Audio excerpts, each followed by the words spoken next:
আমি এখানে কিছু ট্রেড প্রেস করেছি, 5টা ট্রেড প্রেস করেছি এবং ডাইরেকশনে ওয়েট করতে হবে। তাই শেষ পর্যন্ত আমার সব ট্রেড এখানে লাভজনক হয়েছে। এখানে আমি ডাউনওয়ার্ড ডাইরেকশনে ডাবল ব্রেড প্রেস করেছি। তাহলে আপাতত আমার 2টি ট্রেডই এখানে লাভজনক হয়েছে। ও হে গাইস, আমার চ্যানেলে আবারও স্বাগতম। কেমন আছেন সবাই? আমি আশা করি আপনারা সবাই খুব ভালো আছেন। আজকের ভিডিওতে কোয়াটেক্স ট্রেডিং কোর্সের দ্বিতীয় অংশ আছে, যেখানে আমি দেখাবো কিভাবে আমি সাপোর্ট ও রেজিস্ট্যান্স খুঁজে বের করি এবং কিভাবে ড্র করি সেটা বোঝানোর চেষ্টা করব। আর পার্ট 1-এ আমরা যেটা শিখেছিলাম, যেমন ক্যান্ডেল স্টিকের কিছু বেসিক, সেটা যারা বিগিনার তাদের জন্য অনেকটাই সহায়ক হতে পারে এই সিরিজে। তাই যারা বিগিনার আছেন দয়া করে চ্যানেলটি সাবস্ক্রাইব করে রাখুন, যাতে পরবর্তী ভিডিওগুলো মিস না হয়ে যায়, এবং বেল আইকনটিও প্রেস করে নিন। আরেকটি গুরুত্বপূর্ণ বিষয় হলো, এখনও টেলিগ্রাম গ্রুপে যোগ না দিলে ডিসক্রিপশনের লিংক থেকে সরাসরি যুক্ত হয়ে যেতে পারেন। তো চলুন প্রথমে আমরা সাপোর্ট এবং রেজিস্ট্যান্স কিভাবে খুঁজে বের করতে হয় তা বিস্তারিত জানব।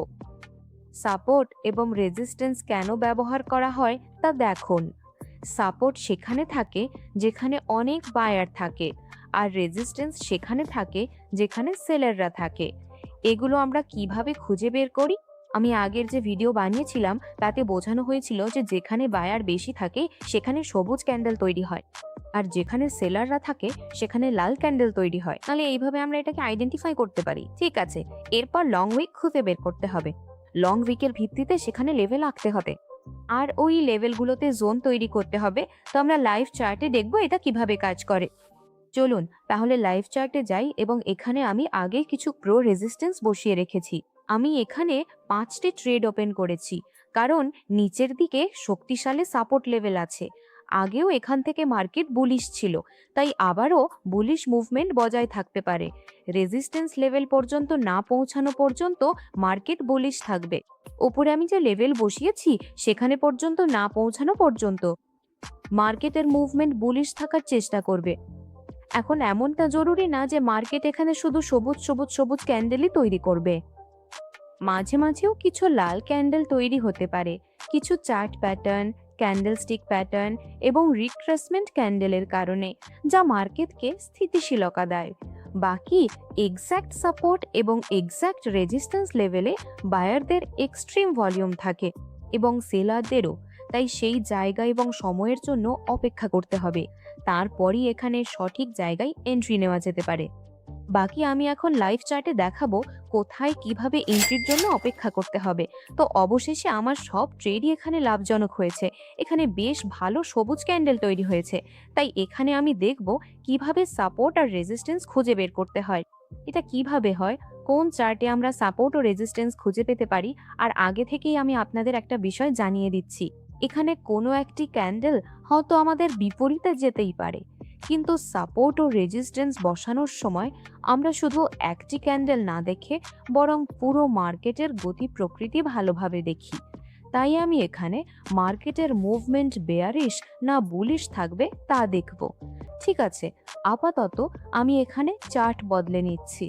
ভালো মুভমেন্টের এমন একটা চার্ট যেখানে সাপোর্ট এবং রেজিস্ট্যান্স স্পষ্ট দেখা যায় এবং মার্কেটে ভালো মুভমেন্ট হয়েছে, ঠিক সেই জায়গাতেই আমি সঠিকভাবে সাপোর্ট এবং রেজিস্ট্যান্স বসাতে পারবো।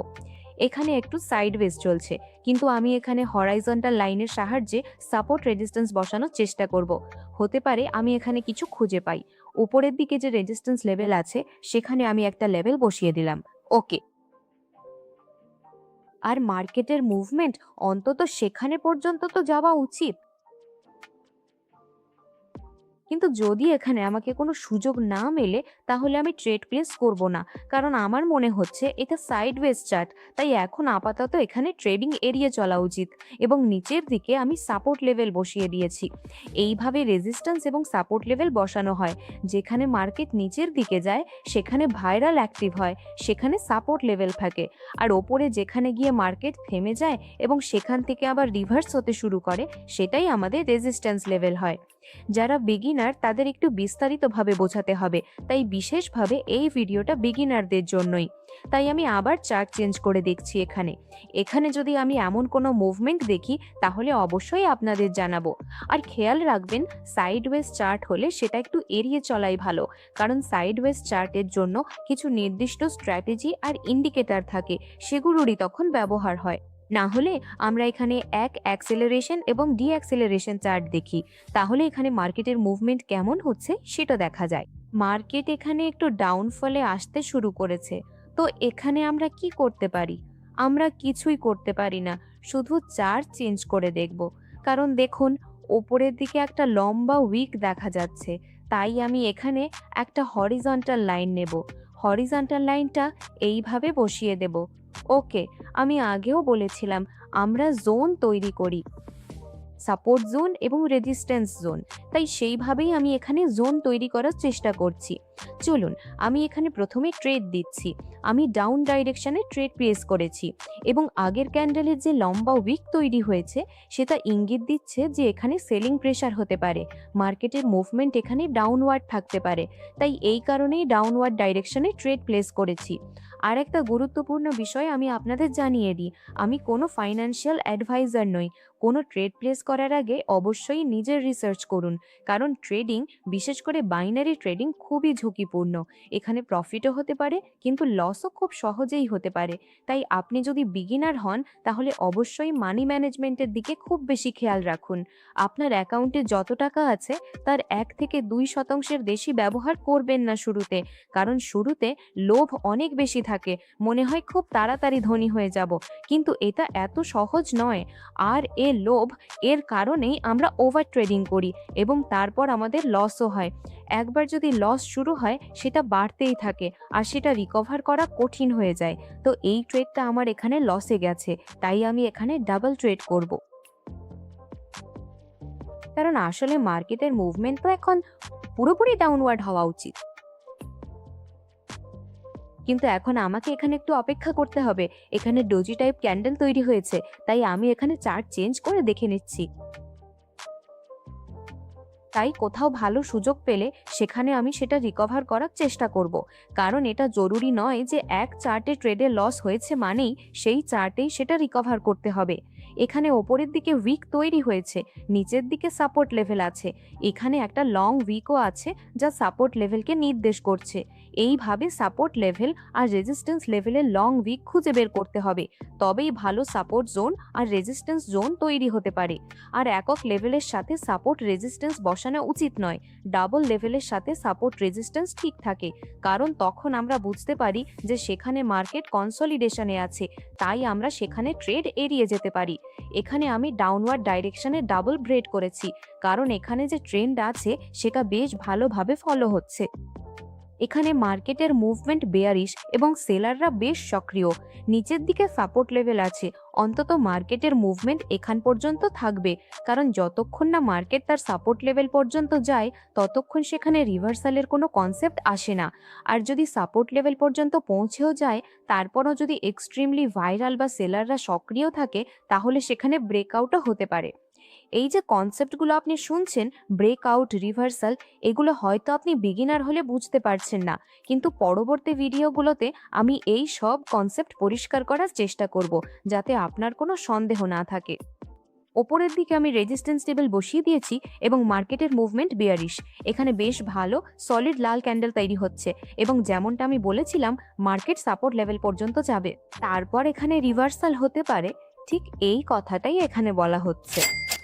তাহলে আপাতত আমার দুটোই ট্রেডই এখানে লাভজনক হয়েছে এবং এখন এখানে একটু ওপরের দিক থেকেই রিভার্সাল হয়েছে, একদম ঠিকঠাকভাবে মার্কেট তার সাপোর্ট লেভেল পর্যন্ত যায়নি টেস্ট করতে।